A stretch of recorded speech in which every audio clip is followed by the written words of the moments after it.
کہ تعلیم کی اہمیت کسی بھی زندہ سماج، کسی بھی زندہ قوم تعلیم کے تعلق سے اس وجہ سے زیادہ حساس ہوتی ہے کیونکہ تعلیم کسی قوم کا، کسی سوسائٹی کا، کسی ملک کا بہرحال مستقبل ہوتی ہے۔ ان حالات میں جب کہ لاک ڈاؤن کی وجہ سے، اس کووڈ سچویشن کی وجہ سے، بلکہ یوں کہیے کشمیر میں تو 2019 آرٹیکل 370 کے ایبروگیشن کے بعد سے آج تک جو حالات بنے، جس کی وجہ سے پورا تعلیمی نظام انہیں بھی درہم برہم ہو گیا۔ اب چونکہ لاک ڈاؤن اس سے پہلے بھی جیسے لاک ڈاؤن کھولا گیا، اٹھایا گیا لاک ڈاؤن، اس وقت بھی اگر آپ دیکھیں گے تو سکولوں کے تعلق سے سرکار نے کوئی واضح آرڈر ایشو نہیں کیا، بلکہ سکول اس دوران بھی بند رہے۔ یہ کہنا تو آسان ہے کہ اس وقت بچے آن لائن پڑھ رہے ہیں، لیکن اگر ہم حقیقی طور دیکھیں، ایکسپرٹس کی رائے بھی دیکھیں اور فیکٹ بھی یہی ہے کہ آف لائن کلاسز کا متبادل کبھی بھی آن لائن کلاسز نہیں ہو سکتے۔ اب ان آن لائن کلاس کے جو سائیڈ ایفیکٹس ہیں وہ ہمارے سامنے آ رہے ہیں کہ سائیکولوجیکل اس وقت پرابلمس ہو رہی ہے، سائیکولوجیکلی ہمارے بچے امبیلنس ہو رہے ہیں، خودکشیوں کا رجحان بڑھتا جا رہا ہے۔ اس کے ساتھ ساتھ ہم دیکھ رہے ہیں کہ بچے اب گیمز کی طرف، دوسری چیزوں کی طرف، فضول چیزوں کی طرف ان کا دھیان جو ہے اس وقت اس کا طرف دھیان جاتا ہے۔ تو اس طرح سے ایک ایسی سچویشن بنی ہوئی ہے کہ جس کو ہر سطح پہ سیریس لینے کی ضرورت ہے۔ اب جب کہ سرکاری اعلانات سامنے آ رہے ہیں، آرڈرز آ رہے ہیں کہ لاک ڈاؤن اٹھایا جا رہا ہے، بلکہ اٹھایا گیا بہت حد تک، تعلیم کے تعلق سے، سکولوں کے تعلق سے ابھی تک سرکار نے کوئی واضح فیصلہ نہیں لیا، جو انتہائی افسوسناک ہے۔ تعلیم انتہائی اہم شعبہ ہے، سرکار کو چاہیے کہ پراپر SOPs کے ساتھ اور جو بھی تدابیر ہیں، حفظانی صحت کی جو تدابیر ہیں، SOPs ہیں، اور اس کے ساتھ ساتھ جو بھی احتیاطی تدابیر ہو سکتے ہیں، اس کے ساتھ جو ہے اسٹیک ہولڈرز کو آن بورڈ لے کے تعلیم کے بارے میں سنجیدگی سے سرکار غور کرے۔ یہ کوئی بڑا مسئلہ نہیں ہے، اگر سرکار اسٹیک ہولڈرز کو آن بورڈ جو لیتی ہے تو راستے نکل آئیں گے۔ بہت اچھی شروعات ڈپارٹمنٹ آف ایجوکیشن نے کی کہ اس وقت جو ہے کچھ سرکاری اداروں میں، سرکاری اسکولوں میں پڑھائی ہو رہی ہے، لیکن ہم چاہتے ہیں کہ چاہے سرکاری اسکول ہو یا پرائیویٹ اسکول ہو، اس میں بچے پڑھتے ہیں، بچہ تو بچہ ہی، چاہے وہ کسی بھی ادارے کا طالب علم ہو، تو سرکار کو ایک یونیفارم پالیسی بنانی چاہیے۔ اس تعلق سے گائیڈ لائنز ایشو ہونی چاہیے تاکہ پراپر SOPs کے ساتھ shift wise, batch wise, male female, odd even, ان طریقوں کے تھرو آف لائن کلاسز جاری ہونی چاہیے۔ اگر آف لائن کلاسز جاری نہیں ہوتے ہیں تو یہ ایک جنریشن گیپ ہوگا۔ اندازہ کیجئے جس بچے کی عمر 2019 میں 3 سال تھی اور آج وہ 5 سال یا 6 سال کا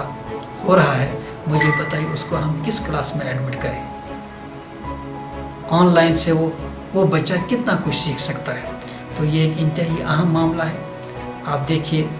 جو فارن کنٹریز میں اس وقت سب سے زیادہ تعلیم پہ ہی توجہ دی جا رہی ہے، یہاں بھی سرکار سے ہماری گزارش ہے کہ اس معاملے کو انتہائی سنجیدگی سے لیا جائے، اس کو جو ہے خاص پریارٹی سے دیکھا جائے تاکہ کسی طرح سے سکول دوبارہ شروع ہوں SOPs کے ساتھ۔ ایک بات، دوسری بات یہ ہے کہ بار بار میں یہ بات دہراتا ہوں کہ 70,000 سے زیادہ لوگوں کا روزگار سکولوں سے جڑا ہوا۔ اگر ہم صرف کشمیر کی بات کریں، جموں کشمیر کی بات کریں تو 1.5 لاکھ سے زیادہ لوگوں کا روزگار سکولوں سے جڑا ہوا ہے، چاہے وہ ٹیچرز ہوں، چاہے وہ ڈرائیورز ہوں، چاہے وہ میڈس وغیرہ ہوں۔ اکثر ہمیں فون آ رہے ہیں، ٹیچرز میں، ڈرائیورز میں، میڈس میں خودکشی کا رجحان بڑھتا جا رہا ہے، ایون بچوں میں بھی خودکشی کا رجحان بڑھتا جا رہا ہے۔ یہ انتہائی الارمنگ سچویشن ہے، انتہائی خطرناک سچویشن ہے۔ سرکار کو سوچنا چاہیے، اس پہ غور کرنا چاہیے، اس پہ سنجیدگی سے سوچ کے قدم اٹھانے چاہیے۔ اگر نارمل ایکٹیویٹی ریزیوم آہستہ آہستہ نہیں ہوتی ہے، اگر سکول فنکشنل نہیں ہوتے ہیں، تو خدا بہتر جانتا ہے کہ آئندہ کیا کیا انٹورڈ، کیا کیا حادثات پیش آ سکتے ہیں۔ آج بھی مجھے کئی اسکولوں سے جب بات ہوئی تو ہر ایک پریشان ہے کہ بچوں میں، ملازموں میں خودکشی کا رجحان اور سائیکولوجیکل پرابلمز اس وقت ہوتی جا رہی ہیں۔ دیکھیے اسکول ایک صرف تعلیم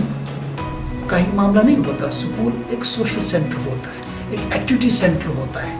یہاں پہ بچوں کی تعلیم و تربیت کے ساتھ ساتھ ان کو ڈفرینٹ لائف کے جو چیلنج کے بارے میں ان کے تعلق سے بھی تربیت جو ہے دی جاتی ہے۔ اس کووڈ سچویشن میں زیادہ تر اسکولوں کا ایک رول بنتا ہے، لیکن پتہ نہیں سرکار کے ذہن میں کیا ہے، کیوں ایسا ہو رہا ہے کہ اس تعلیم کو اہمیت نہیں دی جا رہی ہے۔ ہو سکتا ہے چونکہ اس وقت اتنے سارے ایشوز ہیں، ہیلتھ وائز سے بھی جو ہے ایک بہت بڑی پرابلم ہے۔ ہو سکتا ہے کہ شاید سرکار کی نظر پوری طرح سے شاید زمینی حقائق پہ نہیں ہے کہ کتنی گریو سچویشن ہے، کتنا گرم سینیریو ہے، اور اگر اس کو ایڈریس نہیں کیا جاتا ہے تو اس کے مستقبل کے کتنے خطرناک نتائج سامنے آ سکتے ہیں۔ ہم ایک بار پھر سرکار سے گزارش کریں گے کہ تعلیم کو پریارٹی دی جائے، تعلیم کی اہمیت کے پیش نظر SOPs کے ساتھ اسکولوں کے کھولنے کے اقدام کیے جائیں۔ اس میں ایز پرائیویٹ اسکول ایسوسیشن یا اس وقت جیسا کہ سب لوگ جانتے ہیں کہ پورے جموں کشمیر کے اسکول ایک ہو چکے ہیں، JK ایجوکیشن چیمبر کے نام سے سبھی اسکولوں کی اب سنگل ریپرزنٹیشن ہے۔ تو ہم یہ چاہیں گے کہ اس وقت ہمیں آن بورڈ لے کے، اسٹیک ہولڈرز کو آن بورڈ جو لے کے ایسے اقدام اٹھائے جائیں جس طرح سے تعلیمی نظام خطرے کا شکار نہ ہو۔ ایک معاملہ۔ دوسرا معاملہ یہ ہے کہ سرکار نے اس سے پہلے ابتدائی ایام میں ہی اعلان کیا تھا کہ چونکہ اسکولوں کی، خاص کر اکانومی اسکولوں کی فیس بھی نہیں آ رہی ہے، ایون بڑے اسکولوں کی بھی اچھی طرح سے فیس نہیں آ رہی ہے، اس وقت سٹاف کی سیلری نہیں جا پا رہی ہے، خاص کر ڈرائیورز جو ہیں چونکہ ٹرانسپورٹ فیس نہیں آ رہا ہے، اس وجہ سے ڈرائیورز میڈرز کی تنخواہ نہیں جا رہی ہے۔ تو یہ انتہائی خطرناک سچویشن ہے۔ سرکار نے اس کے لیے کمیٹی بنائی تھی، کہا تھا کہ ہم پرائیویٹ اسکولوں کی مدد کریں گے، کیونکہ ایک طرف سے اگر سرکار کے پاس 12,000 کروڑ کا بجٹ ہے، جو باقاعدہ بجٹ ہے، جس بجٹ سے سرکار ان سٹاف کی سیلری، ٹیچرز کی سیلری، ڈپارٹمنٹ کو چلا رہا ہے، چونکہ جو پرائیویٹ اسکولوں کے پاس فیس کے علاوہ کوئی راستہ نہیں ہے، کوئی آپشن نہیں ہے، اور وہ فیس بھی نہیں آ پا رہی ہے اچھی طرح سے، خاص کر اکانومی اسکولوں کی۔ تو اس میں سرکار کی اب ایک ذمہ داری بنتی ہے کہ اس سیکٹر کو بچانے کے لیے، کیونکہ ایک ہی ایجوکیشن سیکٹر ہے جس سے امیدیں وابستہ ہیں، اس سیکٹر کو بچانے کے لیے سرکار نے جو کمیٹی بنائی ہے اس کو جو آج تک جو ان کی ریکمنڈیشن ہے وہ امپلیمنٹ نہیں ہوئی، کم سے کم سرکار کو چاہیے اس تعلق سے ہماری مشکلات دیکھیں۔ اسکول انتظامیہ، اسکول سے جڑے ہوئے لوگ جن کا روزگار اس پہ ڈپینڈ ہے، اس تعلق سے سرکار جیسے بہت سارے اسٹیٹس میں ہو رہا ہے، اسکولوں کی مدد کرے تاکہ یہ سیکٹر جو ہے پریشانی کا شکار نہ ہو، یہ سیکٹر جو ہے کہیں مشکلات زیادہ جو ہے مشکلات کا شکار نہ ہو۔ آن لائن نظام تعلیم جو ہے، جو ہی یہاں پہ فزیکل کلاس بند ہو گئی، لاک ڈاؤن ہوا، تو امیڈیٹلی آن لائن کی طرف ہم شفٹ ہو گئے۔ آن لائن کے لیے پورا انفراسٹرکچر ہونا چاہیے، اس میں ٹریننگ بھی شامل ہے۔ آن لائن کلاس کیسے کنڈکٹ کرنی ہے، کیا کیا ضروری اقدامات ہیں، یہ ایک پورا پروسیس ہے، اس کے لیے پوری ٹریننگ چاہیے، لیکن نہ ہم ٹیچرز کو ٹریننگ دے پائے، نہ ہم وہ انفراسٹرکچر، وہ پیرامیٹرز ان پہ نہ عمل ہو پایا۔ اس وجہ سے رینڈملی جیسے کہ بس ویڈیو اپلوڈ کرنا ہے یا آن لائن پڑھانا ہے، اب اس کو کیسے ہینڈل کرنا ہے، اس کے لیے کیا کیا ٹریننگ چاہیے، اس میں کس طرح سے اس کا سلیبس ہونا چاہیے، اس کو پوری سیریسلی یا ان ٹوٹو نہیں لیا گیا، بس آن لائن کی بات کہی گئی اور اس طرح سے ٹیچر پڑھاتے گئے۔ اب اس میں نہ سلیبس کو دیکھا گیا، نہ ایج کمپیٹیبلٹی کو دیکھا گیا، نہ ٹیچر اسٹینڈنگ کی دیکھا گیا، اس وجہ سے مشکلات اس وقت سامنے آ رہے ہیں۔ اب ضرورت اس بات کی ہے کہ سرکار اس کو بہت ہی سنجیدگی سے لے کے گائیڈ لائن ایشو کرے، اس پہ باقاعدہ ڈیلیبریشن ہونا چاہیے، لیکن ایسا ہوا نہیں۔ اسی وجہ سے اس وقت جو اس کے نیگیٹو اسپیکٹ سامنے آ رہے ہیں۔ یہ حقیقت ہے کہ ہمیں روزانہ فون آ رہے ہیں کہ اس آن لائن اسکولنگ کی وجہ سے اب کتنے سائیڈ ایفیکٹس، کتنی جو خطرناک سچویشن جو ہے سامنے آتی جا رہی ہے۔